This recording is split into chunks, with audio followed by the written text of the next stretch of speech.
আসসালামু আলাইকুম রহমতুল্লাহি ওয়া বারাকাতুহু।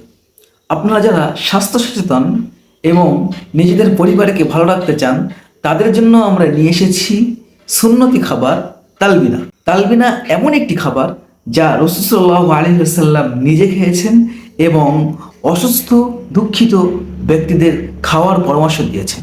এটা বানানো হয়েছে জব, খেজুর, পেস্তা বাদাম, কাঠবাদাম এবং কাজু বাদাম। এটা তৈরি করা হয় মধু এবং দুধ মিশিয়ে একটা পুষ্টিকর ড্রিঙ্ক। তালবিনা খেলে ইনশাল্লাহ শরীর ভালো থাকে, মন ভালো থাকে।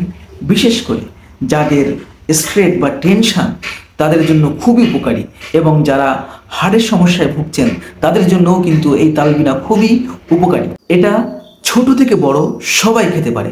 আপনি সকালের নাস্তায় বা সন্ধ্যার নাস্তায় এটা খেতে পারেন।